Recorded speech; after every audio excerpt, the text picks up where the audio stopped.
This is Twit.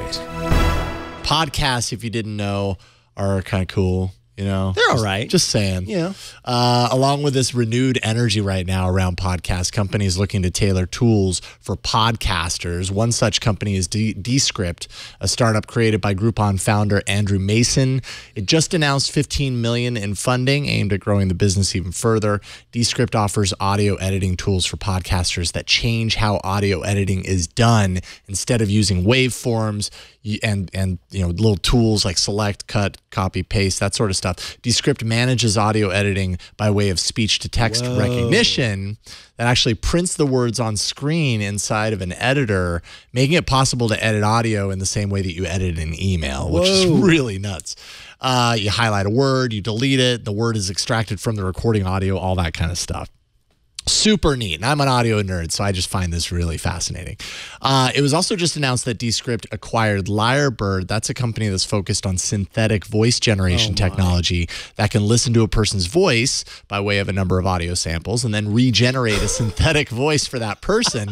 And now you can understand what that might be useful for. Deepfakes. Yes, Descript has a new beta feature that will allow users to literally change the spoken words of a podcaster inside the software on the fly. The feature's called Overdub, and in some ways calls into question what a podcast really is, right? Because I'm freaking out. Isn't it interesting? I'm so fascinated by this. Is a podcast real people talking to each other, you know, recording and releasing that audio, or is a podcast the audio equivalent of something like written journalism, where you can sit down, edit it, refine it after the fact, bring up a totally single sanitized version that's ready for release? That's kind of seems in some ways the direction that Descript thinks it's heading. What do you think? And I think that it depends on the kind of podcast that you like. Totally. For me, I'm not into those super scripted shows. Yeah. I like to be the fly on the wall listening to two people have a conversation. Yeah. And those little things removed from it makes it feel so, because I think the beauty of a podcast is the intimacy that you have with the people. Hello out there.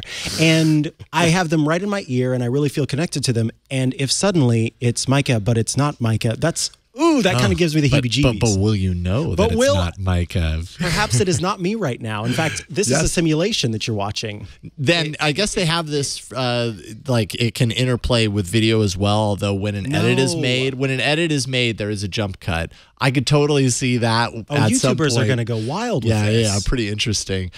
They do say, however, that they are protecting against deep fakes. So thankfully, this is not the kind of thing where you've got a single podcaster recorded on a timeline, learn that audio, and then redo it. In order to train it, if I wanted to train it on my voice, or someone wanted to train it on my voice, it would have to have me sitting in front of the computer with the software, and it sends out in real time sentences that it generates that you have to. So you have to be there in order to recite the sentences in your voice in order for it to learn it. So you can't just feed it a bunch of audio and say, learn this audio, now be this person.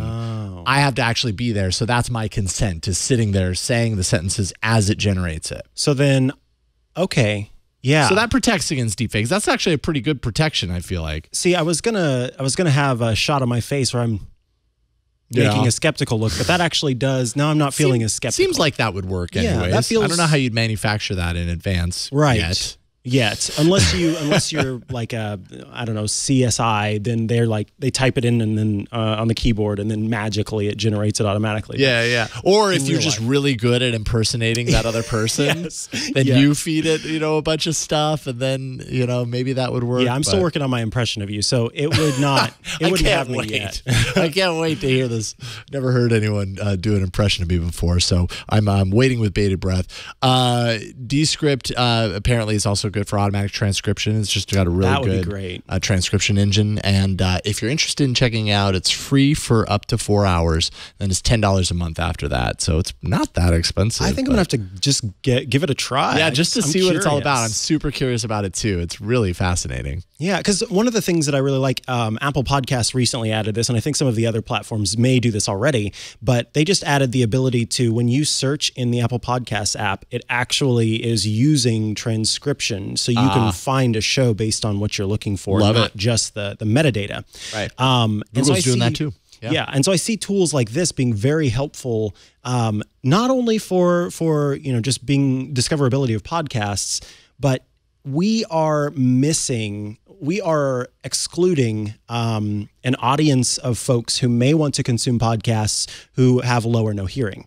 And the ability to make our podcast available to folks who are able to read a transcript of the podcast, I think that would be wonderful. Totally. So any tools that make that more possible, I think is great. Yeah, there's so much automatic transcription happening right now, and the thing is, it's good. Like it's finally good. You see some of the stuff. I mean, it's embedded into Android now. That's Android right. 10. I was so pumped about that. I remember seeing that. Yeah, the live captions is fantastic. Which and that is kind of speaking exactly to what you're talking about. It's kind of like platform wide. It's like anything that's that's audio related on your phone, whether you're watching a video or listening to a podcast or some other user interface thing or whatever. Like it's just kind of like they're just spitting it back at you. So it's just cool that we're there at this point. It is cool. It's got to be great from an accessibility standpoint. It's got to be like, thank you, my wishes have been granted. Yeah, about time. Yeah.